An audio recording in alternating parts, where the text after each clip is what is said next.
Hello everybody, welcome back to the channel. My name is Larry Bodenheimer, and today we're going to be taking a look at NanoCore. NanoCore is a 32-bit Trojan which affects Windows operating systems.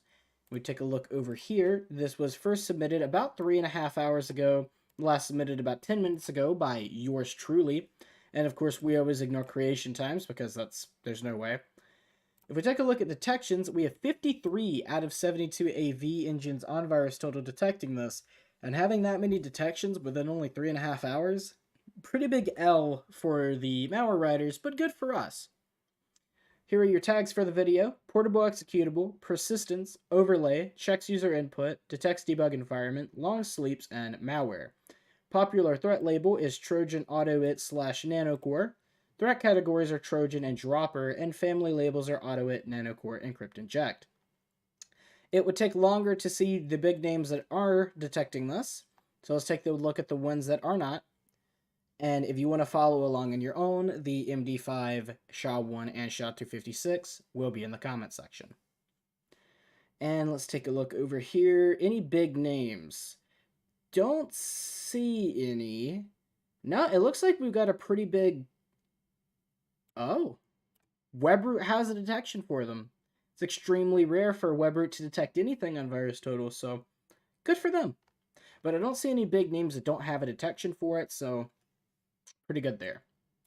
Go to detailed. Here's your MD5, your SHA-1, and your SHA-256, but it will be in the comments. You don't have to type it on your own.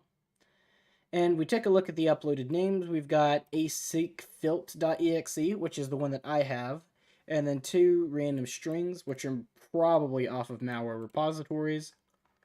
If we go to relations, we can see 3 contacted domains: ponyherb at duckdns.org with 7 detections, and then 12 contacted IP addresses. This one has 13 detections, and it's out of the United States, so definitely something we'll want to take a look at. And then we've got a Microsoft IP here with a detection for some reason. 24 dropped files, and quite a few of them have detections. Oh, come on, man. Really? Really? You put virus share in the name of the file? Come on. Really? We've also got this agpservice.exe with 1 detection, wanmanager.exe maybe, clientplugin.dll with 49, convertvhd.exe for 50, and then a random one for 13. If we go to associations, we do have one association, NanoCore malware by JaffaCakes again. So this is definitely supposed to be like bold in HTML, but it doesn't transfer over to this, so just ignore the B and the /B here. That's not important. A collection of files, URLs, IPs, and domains related to malware NanoCore. If I go to behavior, again, I don't spend much time on behavior on this channel, but if you want to take a look at it and don't want to do the work yourself, here's your chance to do so. We have a lot. Okay, good lord. We have 3 sandbox detections. Cape flags it as malware. Zenbox flags it as malware, Trojan, Evader, and Rat. And VMRay flags it as malware and spreader. When we go down here, we have 2 critical... hello? Okay. Aristotle? Okay. We have 2 critical, 5 medium, and 1 low crowdsourced Sigma roles, and 2 high and 2 low crowdsourced IDS roles. And finally, what in the world is going on here? Stop that. And finally, if we take a look at community, we have 7 comments, or 7 community posts. Nike Analytics and JaffaCakes gave it a downvote, obviously. VMRay, Joe Security, Nike Analytics, Pedic, and JaffaCakes have all left comments about it. Now, before we run the malware, let's take a look at the tools we'll be using for this video. We're going to be using System Informer, previously Process Hacker, Process Monitor, which I will go ahead and resume the capture for, Wireshark, which I'll go ahead and start a new capture for as well, and Zooey. Last but not least, let's take a look at the properties for this file. It does seem to be masking itself as a PDF file, although the vast majority of PDFs you're going to look for are going to have the Adobe icon, because I don't know of a single Windows computer that doesn't have Adobe Reader on it, or anything similar, so, you know. But if we go to details, we have an attempt. File description is cert cred provider, file version 1.0.0.0, product name ATL, product version, they didn't even try. The copyright AAD Cloud AP. And as you can see, there's no certificates up here, so it's a fake copyright. Just type some crap in. And that is it. So, do you get points for that? Honestly, I think I'd take points away. That's awful. But last but not least, let's get System Informer ready. And we're going to run the malware. Do you want to allow this app from an unknown publisher to make changes to your device? Sure I do. And immediately we see it running under Explorer. It's running as async.filt.exe, and it's running the assembly registration utility for .NET. So we'll keep an eye on that for a second or two. Make sure process monitor is running because I'm paranoid that it does. And this does disappear on its own. So now what I'm going to do, let's go ahead and move process monitor over to the left side of the screen just to keep this in our view and see if anything new pops up. We'll go ahead and do two filters. The first filter we're going to do is operation is create file. And the next filter we're going to do is process name is, oh, I don't remember what it was off the top of my head, async.filt.exe. Thank you. Reg assembly is still going. Okay, we'll go ahead and apply this filter. Shouldn't take too long. And we have 227 events. Not a lot to look through, so we could take our time on this. Although we're not going to be able to see. Let's try this. We can afford to minimize System Informer a little bit. We'll still be able to see if anything new pops up. Let's really quick take a look and see if there's any fake service hosts by any chance. I don't believe so. These look good. Scroll up a little bit, see if anything just jumps out. No, everything looks good to me. Okay, so no fake service hosts or anything like that. Let's go ahead and go back to this. Right now I'm seeing a bunch of DLL files. We got some common controls for Microsoft Windows. That's fine. That's not going to tell us too much. User env.dll was pasted onto the desktop and executed, but it looks like it was deleted. I'm sure it's not going to be there because we just saw the desktop like 2 seconds ago. uxtheme.dll, uxtheme. Yeah, just a bunch of DLLs. We've got a .mun file here, but it looks like the entire path was deleted. It's in system resources, so we can try to jump there, but I've got a feeling that we're not going to actually be able to see anything. So we'll try C. Oop, wrong way. Windows. Wait, where was it? I want to make sure that I'm typing it in the right way. Did I lose it? Oh, here it is. Okay, C users Larry. That's me. And then if we type that in and see if we can go to system resources, just make sure that hidden files are on. Actually, we see app data, so it is on. And yes, that entire folder is gone. Oh well. We won't be seeing anything about that, but that's fine. And then, of course, registry assembly program is running. Looks like we've accessed startup. Interesting. So if I jump to startup, I go in that folder. Right now it says the folder is empty. And just to prove that we've got hidden items on, it is. But it did access the folder, which is interesting. If we take a look over here, we've got compattel runner convert vhd.exe, which if you remember, we saw at VirusTotal. So we'll go ahead and open the path to that, and it is still here, and it looks to just be a copy of the original malware itself. Let's go to details.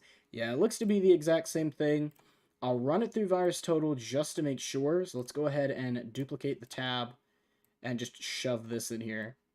But I would bet money on it that it's just going to be the same program. I won't say how much money, though, because I don't want to be wrong.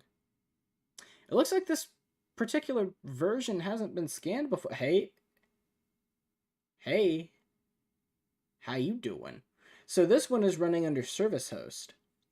We've got a copy of what is most likely the same malware running in service host. So it did just end itself as well. But yeah, it's the same exact thing. It's not the same threat label, but you can see the family labels as the same thing. Um, Interesting. So I guess we'll go ahead and take a look at that. I do want to go back to the startup folder as well, because I feel like that could have caused a startup process. So let's go to where I found it in here. Let's minimize that for now. Where's the startup? I'm lazy and I don't want to type it in. There it is. Jump to and convert VHD. Didn't put anything in there yet, but it's running again. So that's not good because that most likely means it has persistence, which is going to make it particularly nasty. But maybe not. Who knows? Oh, schedule tasks.exe. We just saw that execute, so it definitely has persistence. Not good. Not something you want to see. But we saw it. Oh well, womp womp. We'll take a look through the rest of this. There's not much left. It's just a bunch of DLLs. And here we go. We've got scheduletask.exe in the syswow64 directory. Interesting. Okay. So that has been accessed. So we definitely have persistence at this point. Gross. But what can you do? All right, we're going to do another filter. This time we're going to replace the process name with, I think it was convertvhd.exe. Oh, look at that. Thank you for being nice enough to show your name to me, malware. And yes, that was it. Yes, add it now. It's going to take 20 seconds. In the meantime, let's open Wireshark. We don't have a lot of traffic, surprisingly, but we'll go ahead and save it, start a new one, and then go into Zooey, shove this into Zooey, open only one time, please, and thank you. And then we'll minimize that. And let's go ahead and close this. So we have 1,195 events from convertvhd, so maybe not the same program. It might be a modified version of it. I've got a feeling that the one we ran previously, asicfilt.exe, is probably the same program, but it establishes convertvhd for persistence. But probably the same program either way. And process monitor just closed. Of course it did. Why wouldn't it? Okay, process monitor.exe. And we're going to try this again. Let's go to filters. Process name, convertvhd.exe, and then operation create file. I don't think punctuation matters, but I don't want to be wrong. It's okay because it's still working, so let's see what there is to see. We haven't seen it run again since the last time, but I mean, I'm sure it's going to show up again eventually. It showed up here, so we'll just keep it right there for now. Let's expand the pathway as much as we can. I'm going to resize this as well. Resize this a little more, and yes, it is running, and as we can see, a bunch of events are now being added, and it should close again momentarily. It closed registry assembler up there. We have 3 explorers open, by the way. Not necessarily malicious on its own, it's just weird. And it closed. And we have 328 events now. Okay, so we're only have to look at this once, because it's probably doing the same thing over and over. Let's look here. We've got desktop.ini plastered in every folder. Okay. Fair enough. It is accessing scheduled tasks again. Most likely what it's doing on this end is it's probably checking to make sure that it's still there and modified. And if it's not, it'll probably just repeat what it did last time. One core UAP common proxy stub. What else do we have here? Windows shell manifest. Ugh, okay. Convertvhd.exe.mun. These are not here. Program's running again. We're accessing the assembler. We are trying to access startup again, but I'm not sure why it's doing that, because unless it's putting a file in there that it needs to use to modify the... I don't know what it's doing. But I'm not going to keep it open either, because as quick as it seems to be creating and deleting it, it's probably going to be gone quicker than we could even see it created. So we'll just go ahead and close that. Prof API is being called. inet cache, inet cookies. So we're messing with some of our internet stoof, primarily with Edge. And then, yes, it seems to just be a repeat. So that's that. We could take a look at scheduletasks.exe. Wasn't going to, but, you know. We'll go ahead and take a look at it. Add, apply. Taking an awful long time for 3 million events. And we have 78 events here. Okay. So we'll take a look through here. It's accessing itself. Brain. Not. It's just accessing a bunch of DLLs and then reaccessing itself. XM Lite is new. I'm sure that and some of these other ones, and console host is being accessed as well, has something to do with establishing persistence. Gross. Alright, we'll go ahead and expand this to about half the screen. Now let's take a look at Zooey. It did finish. We'll go ahead and query the pool, put this in full screen, and immediately we've got a bunch of alerts. Oh my god. Okay. So, first alert. ET malware NanoCore rat CNC7. Malware command and control activity detected. Okay. This one is ET info dynamic DNS query to a .duckdns.org domain, potentially bad traffic. This is same thing. This is the same thing as the previous alert one. Good God, man. They are not doing a very good job of hiding their activity at all, are they? Because this is literally just plastered with alerts. Alert 1, Alert 2, Alert 3. This feels like some kind of... Everything about this malware, from the way it's establishing persistence to the way it's just repeating and restarting the program every like 15 seconds, to the fact that it's got so many detections in such little time, to the point where there's already so many filters or alerts applied for it. Everything about this malware just screams skid to me. We can ignore that one. We've seen skid malware on here before, but this is bad. I mean, it's normal to not have any alerts whenever we're taking a look at malware on this channel with Zooey. We can ignore the suricata stuff. Yeah, we're at CNC7. And it's just, that's awful. Everything about this just screams script kiddie to me. Okay. I don't think there's any point in looking at another Wireshark packet capture. And we've got a bunch of TCP resets as well. At least I think these are resets. Pretty sure they are. Yeah, they're reset acknowledgements. So let's just go ahead and stop this and take a look through it really quick. And we're going to put this in half screen. I'm not even going to look at the IP addresses yet. I already forgot what they were. But we've got a lot of resets back and forth through local. 64...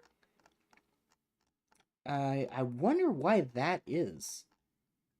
I mean, we'll take a look. 192.169.6925. Not details. All right, this is the wrong one. We need to go to this one in relations. Yeah, that is the one. The one with 13 detections in the United States. Yep, threat fox indicator is a compromise for an NJRAT C2 server. Interesting. While reproot has a detection for the IP address. Yeah, this is bad. This is really bad. 24 posts. Yeah. Very interesting. I'll say that. And then we got the ponyherb.duckdns.org. 3 community posts. Live NanoCore C2 server confirmed literally today. And then relations, we have 8. And there's that IP we were looking at earlier for passive DNS replication. 796,000 siblings. And I'm sure the vast majority of them are going to be malicious. 100 communicating files. Here's our convert VHD. Here's our async filt. And then we got a bunch of other ones. Ponyherb, DuckDNS, org, cryptid.exe, diskarray.exe. What in the world? Okay, well, I'm not going to go down that rabbit hole in this video. Oh my god. Didn't I just do this like 5 minutes ago? Anyway, I'm not going to go down that rabbit hole, but yeah, everything about this screams skid. I'm sorry. I'm also going to take that IP address and shove it through abuse IPDB, and if I deem it necessary, whois as well. Come on, you guys know me. I've been here a bajillion times. Go ahead and paste it here and check. It was reported 27 times. Hostnames sinkhole.highest.com. I've never even heard of this. Again, don't go harassing any of the people on this channel, but I do want to take a look at highest. Threat intelligence and protective DNS solutions. And it has 27 IP reports. And the most recent one, well, it was 6 months ago. Linux malware hunting M. Okay. Brute force hacking exploited host. ThreatFox IOC database for being involved with malware family NanoCore rat. So this was a year ago. From, I believe, the Philippines? Oh, no, Czechia. Now, I'm probably going to get slaughtered for that one, but they're all from the same person, too. But we do have some other ones as well. An anonymous one. Krytor from Finland. Parth Maniar from India. This IP carried out Apache Log4j remote code execution attempts, also known as I don't care. For more information, go to google.com. Dark Comet. Okay, this has been used for everything. And you know what? I am going to go ahead and shove that through whois. Let me do that really quick. Let's see. Stealthy Hosting IPv4 Net 1. Okay, that's a weird name, but Stealthy Hosting still 7. Quite, that's the word I'm looking for. Quite ironic, considering info stealers are being hosted off of it. And then there's Google's DNS here. Oh, from where we looked up Ponyhorb, probably. Wait a minute, no? Wait, okay, this is my computer actually trying to communicate with that DuckDNS, because I was thinking, when I said that, I probably searched for it directly, because that's usually what I do. But I decided not to this time, and my computer is trying to communicate with it. Huh. Okay. Stealthy Hosting Network Operations Center. This is very, very interesting. Again, don't go harass any of these people. This is all for educational purposes. And in Minecraft, and everybody you see in my channel, if it relates to a real person, it's completely coincidental. I don't want to go to prison. Anyway, not really much else to do here other than look and see if it actually does have persistence, which, from what I've seen, I'm fairly certain that it does. But let's go ahead and close all of this really quick and just take a look for ourselves. Let's go ahead and restart the computer. And while it's restarting, it won't take long, but I'm running out of wallpaper ideas to put for these videos. I try to do a different wallpaper that hasn't been used for each video. And as you can see, the one I'm using now is completely different. This is a Victoria 3 wallpaper. So if you guys have any ideas for wallpapers you'd like to see on the channel, please let me know. Alright, and then quickly let's scroll down. I'm sure it won't be long before it executes. Command prompt. Ooh, scary. When the command prompt opens after you download a cracked game from crackedgames.com. Not seeing anything yet. Compat.tel runner is running with console host in it, and we did see that this had been accessed. Could be worth taking a look at. I'm kind of worried. Let's go ahead and just get a process monitor ready. I'm kind of worried there's going to be like a billion gajillion. Oh, wait. No. Here it is. No point in looking. Convertvhd.exe is running in the background.